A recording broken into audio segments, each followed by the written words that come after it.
दोस्तों, सोचिए अगर आपको अचानक ये खबर मिले कि देश के सबसे अमीर इंसान मुकेश अंबानी के घर पर ईडी की रेड पड़ी है और वहां से बरामद हुई रकम इतनी है कि गिनने में ही कई दिन लग जाएं, तो क्या आप यकीन करेंगे? खबरों में दावा किया जा रहा है कि अंबानी के घर से करीब 12 अरब रुपये बरामद हुए हैं। जी हां, इतना पैसा कि देश का पूरा बजट कई सालों तक इसी रकम से चल जाए। लेकिन सवाल यही है, आखिर सच्चाई क्या है? क्या वाकई अंबानी जैसे बड़े और प्रभावशाली बिजनेसमैन के घर पर छापा पड़ा है, या फिर यह सब सोशल मीडिया पर वायरल की गई एक और सनसनीखेज अफवाह है? क्योंकि दोस्तों, अगर ये सच होता तो पूरा देश हिल जाता, स्टॉक मार्केट ध्वस्त हो जाता और इंटरनेशनल मीडिया भी इसकी गूंज से भर जाता।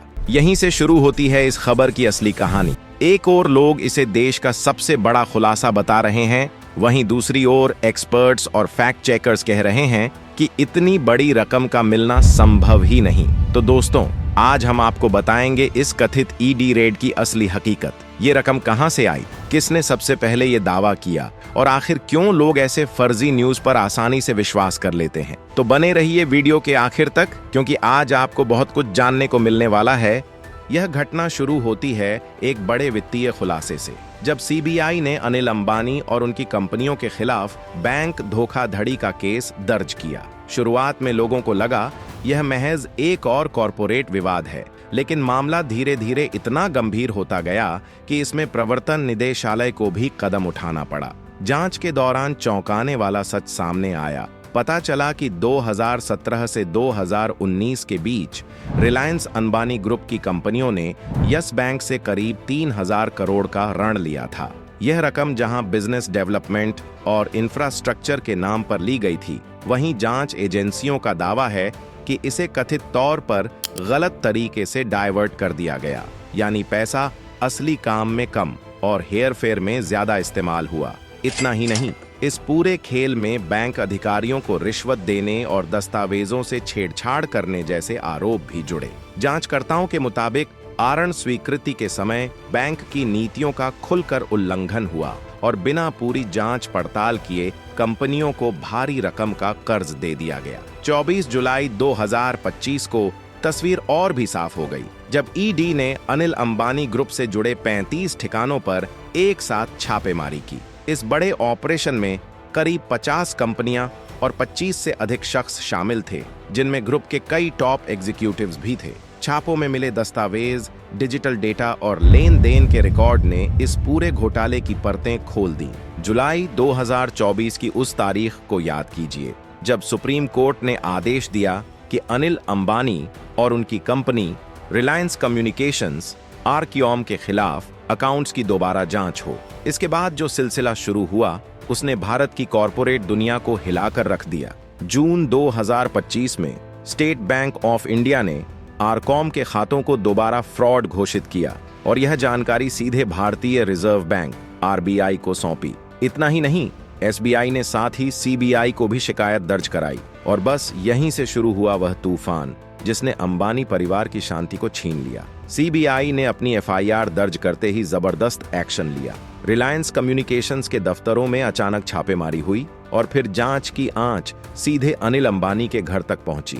दस्तावेज, फाइलें, डिजिटल डेटा, सबकी बारीकी से जांच शुरू हुई। 5 अगस्त 2025 की तारीख और भी अहम हो गई, क्योंकि प्रवर्तन निदेशालय ईडी ने अनिल अंबानी को तलब कर लिया। समन साफ था, एजेंसी के सामने पेश होइए और सारे सवालों का जवाब दीजिए। दूसरी तरफ संबंधित कंपनियों ने बयान जारी करके खुद को इन घटनाओं से अलग दिखाने की कोशिश की। लेकिन सवाल यही उठता रहा, क्या इतने बड़े पैमाने पर हुआ यह कथित घोटाला सिर्फ कंपनियों की गलती था, या इसके पीछे बड़े नामों की सीधी संलिप्तता भी थी? अब हालात ऐसे हैं कि अनिल अंबानी न केवल 1-2 बैंकों बल्कि कई बड़े बैंकों के कर्जदार हैं। खासकर एसबीआई का सालों पुराना पैसा, जिसे न उनकी कंपनियों ने लौटाया और न ही उन्होंने, बल्कि एजेंसियों और रिपोर्ट्स का दावा है कि यह पैसा गलत कामों में इस्तेमाल किया गया।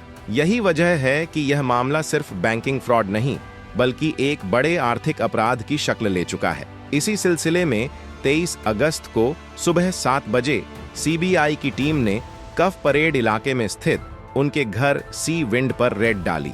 जांच एजेंसी के मुताबिक अनिल अंबानी और आरकॉम पर आपराधिक साजिश, धोखाधड़ी और विश्वासघात जैसे आरोप लगाए गए हैं। इस पर प्रतिक्रिया देते हुए अनिल अंबानी के प्रवक्ता ने बयान जारी किया। उनका कहना था कि एसबीआई की यह शिकायत 10 साल से भी ज्यादा पुराने मामलों से जुड़ी है।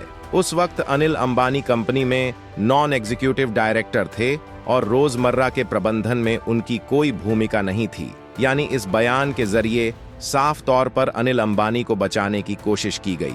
प्रवक्ता ने आगे यह भी कहा कि अंबानी सभी आरोपों और अभियोगों को सिरे से नकारते हैं और अपना बचाव जरूर करेंगे, लेकिन असली सच्चाई अब सामने आने लगी है। दिलचस्प बात यह है कि छापेमारी का यह सिलसिला सिर्फ बिजनेसमैन तक ही सीमित नहीं रहा, बल्कि अब यह इंजीनियरों और नेताओं तक भी पहुंच चुका है। यहां तक कि कांग्रेस का एक नेता भी बुरी तरह ईडी की गिरफ्त में आ चुका है। उनका नाम है केसी वीरेंद्र, जो कर्नाटक से कांग्रेस विधायक हैं। ईडी ने केसी वीरेंद्र के खिलाफ ऑनलाइन और ऑफलाइन अवैध सट्टेबाजी से जुड़ा मनी लॉन्ड्रिंग केस दर्ज किया, जिसमें उनकी गिरफ्तारी भी हुई। जांच में खुलासा हुआ कि उन्होंने काले धन को सफेद बनाने के लिए कई फर्जी कंपनियां खड़ी की। ईडी की रिपोर्ट बताती है कि वे लोगों के नाम पर क्रेडिट कार्ड पेमेंट दिखाकर बाद में उन भुगतानों को साइबर फ्रॉड से आए पैसों से एडजस्ट करते थे।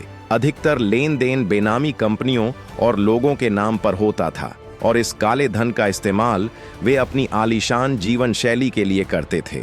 यही नहीं, उनके श्रीलंका, नेपाल और जॉर्जिया जैसे देशों में भी कैसीनो चल रहे थे, जो सीधे उनके नाम पर रजिस्टर्ड नहीं थे। प्रॉफिट शेयरिंग से जुड़ी अहम फाइलें ईडी के हाथ लगी हैं, जिनकी जांच जारी है। इन खुलासों ने न केवल वीरेंद्र की असलियत उजागर की, बल्कि कांग्रेस पार्टी की छवि पर भी सवाल खड़े कर दिए, क्योंकि उनका संबंध इसी पार्टी से बताया जाता है। इसी बीच बिहार में भी एक चौंकाने वाला मामला सामने आया। ग्रामीण कार्य विभाग में कार्यरत इंजीनियर विनोद राय के पास से छापेमारी में 40 लाख रुपए नकद मिले, जबकि 20 लाख रुपए जलाए गए थे। सूचना यह भी मिली थी कि वे भारी नकदी सीतामढ़ी से पटना ले जा रहे थे।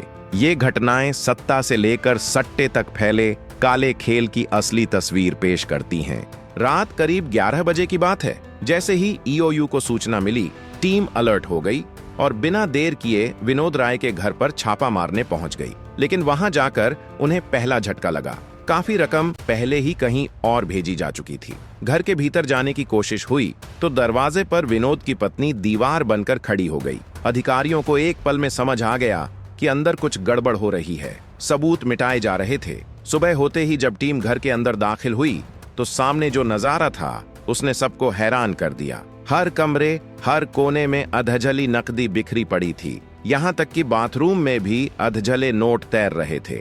तुरंत नगर निगम और एफएसएल टीम को बुलाया गया और फॉरेंसिक जांच शुरू हुई। प्रारंभिक जांच से यह साफ हो गया कि सबूत मिटाने का यह खेल विनोद राय और उसकी पत्नी ने ही रचा था। उन्होंने कुछ नकदी जलाई, कुछ छिपाई और बाकी का हिसाब गड़बड़ाने की कोशिश की, लेकिन भाग्य ने साथ नहीं दिया। घर से ही भारी मात्रा में कैश बरामद हुआ। 100 करोड़ से अधिक की अचल संपत्ति के दस्तावेज मिले। कई बैंक खातों का खुलासा हुआ। जमीन जायदाद की रजिस्ट्री, सोने चांदी के आभूषण, बीमा पॉलिसियां और निवेश से जुड़े कागज भी जब्त किए गए। यह सब देखकर टीम को यकीन हो गया, मामला सिर्फ गड़बड़ी का नहीं, बल्कि एक बड़े वित्तीय साम्राज्य के खुलासे की शुरुआत है। तो दोस्तों, यहाँ एक बात साफ साफ समझ लीजिए, जो कुछ आपने इस वीडियो में सुना या देखा है, उसकी अभी तक आधिकारिक पुष्टि नहीं हुई है। यह पूरा मामला अभी जांच के अधीन है। जिन घटनाओं और व्यक्तियों का जिक्र किया गया है, वे सिर्फ मीडिया रिपोर्ट्स,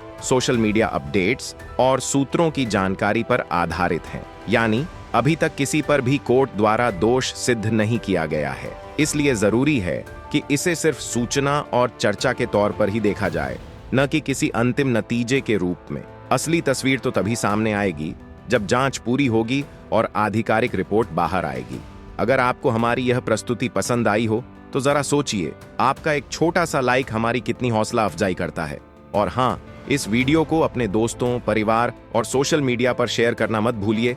अगर आप हर ताज़ा अपडेट और हर लेटेस्ट जानकारी सबसे पहले पाना चाहते हैं तो अब भी हमारे चैनल को सब्सक्राइब कर लीजिए और साथ ही बेल आइकन दबाकर नोटिफिकेशन ऑन कर दीजिए। जय हिंद।